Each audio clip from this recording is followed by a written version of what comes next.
सोच के देखिए, पुरी का वो मशहूर जगन्नाथ मंदिर बिल्कुल अंधेरी शांत रात में डूबा हुआ है। हर तरफ सन्नाटा, बस दियों की हल्की सी लौ टिमटिमा रही है। लेकिन इसी शांति के बीच एक ऐसा रहस्य सामने आने वाला था जो हमेशा हमेशा के लिए वहां की परंपरा को बदल कर रख देगा। और इस सब की शुरुआत होती है एक बहुत ही अजीब से सवाल से। एक ऐसा सवाल जिसने मंदिर के बड़े से बड़े पंडितों को हैरान कर दिया और तो और राजा तक को हिलाकर रख दिया। सवाल ये था, भगवान के चेहरे पर खिचड़ी कैसे आई? तो अब चलते हैं पुरी के उस रहस्य की तरफ। कहानी शुरू होती है सुबह होने से ठीक पहले। जो हेड प्रीस्ट हैं राजेंद्र, वो अपने रोज के काम के लिए यानी भगवान जगन्नाथ को जगाने के लिए मंदिर के गर्भगृह में एंटर करते हैं। अंदर दिए की हल्की रोशनी में भगवान का चेहरा बिल्कुल शांत दिख रहा है, पर आज कुछ तो अजीब है। अचानक पुजारी की नजर भगवान के होठों के कोने पर जाकर रुक जाती है। एक छोटा सा पीला सा दाग, और पास से देखने पर पता चलता है कि दाल और चावल का एक दाना चिपका हुआ है। अरे, ये तो खिचड़ी है, बिल्कुल वैसे जैसे कोई छोटा बच्चा जल्दबाजी में खाकर अपना मुंह ठीक से ना पहुंच पाया हो।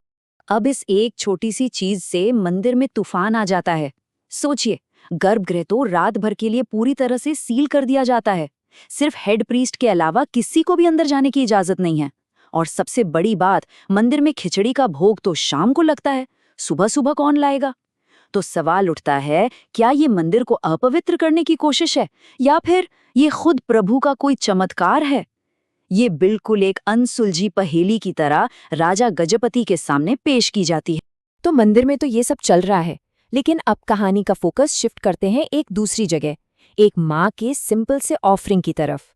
मंदिर के शोर से बहुत दूर एक छोटी सी साफ सुथरी झोपड़ी है, जहाँ एक बुजुर्ग और बहुत ही प्यारी सी महिला रहती हैं।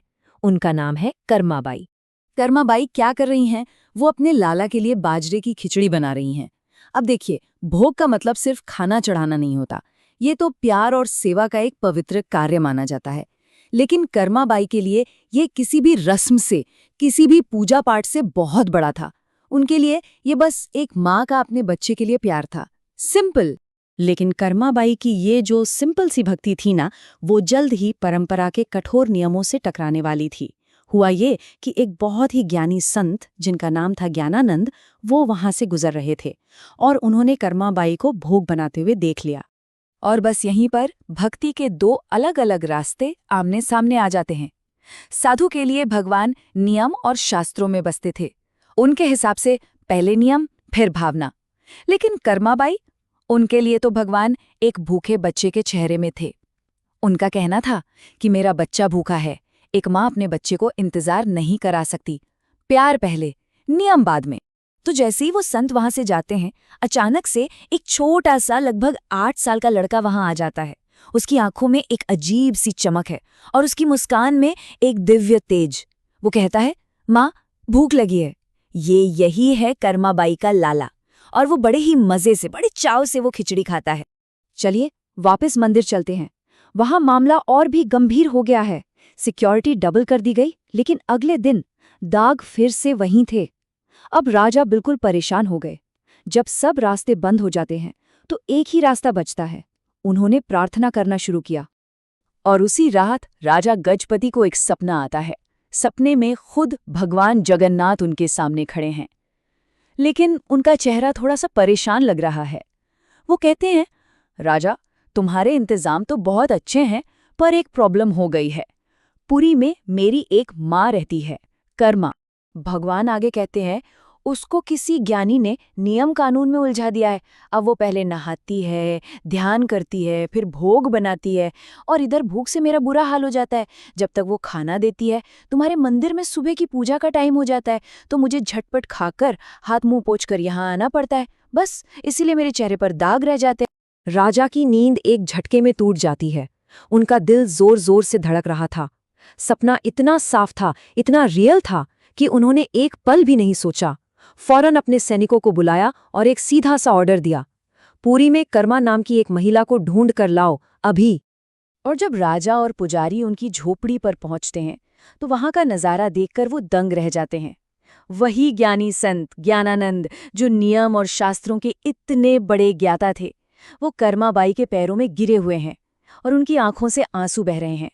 उन्हें उस एक पल में सब समझ आ गया था कि सबसे बड़ा शास्त्र, सबसे बड़ा नियम प्यार है। देखिए, ये कोई एक दिन की भक्ति नहीं थी, ये तो उनकी पूरी जिंदगी की कहानी थी। बचपन में उनके मासूम विश्वास ने पत्थर की मूर्ति को भी खाना खिलवा दिया था। बुढ़ापे में उनकी प्यार भरी खिचड़ी सारे नियम कानून तोड़कर सीधे भगवान तक पहुंच रही थी। और कहते हैं कि जब उनका देहांत हुआ तो जगन्नाथ मंदिर में पत्थर की मूर्ति की आंखों से सच में आंसू बह रहे थे। बस उनकी इसी विरासत ने राजा को वो बड़ा फैसला लेने पर मजबूर किया।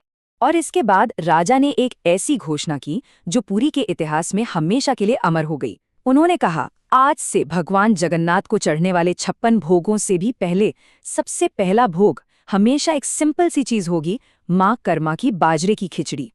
और इस परंपरा को शुरू करने के पीछे राजा का तर्क बहुत ही भावुक था। उन्होंने कहा, ये इसलिए ताकि मेरे प्रभु को कभी भी ऐसा ना लगे कि उनकी माँ उन्हें छोड़कर चली गई हैं। उनकी माँ अब यहीं है, इस मंदिर की परंपरा के दिल में, हमेशा हमेशा के लिए। और इस तरह एक साधारण सी महिला अपने निश्चल प्रेम से भगवान की माँ बन गई। और सोचिए, आज भी सदियों बाद ये माना जाता है कि पुरी के वो शक्तिशाली देवता हर सुबह एक बच्चे की तरह इंतजार करते हैं। किस चीज का? अपनी माँ के हाथ की बनी उस खिचड़ी के एक निवाले का।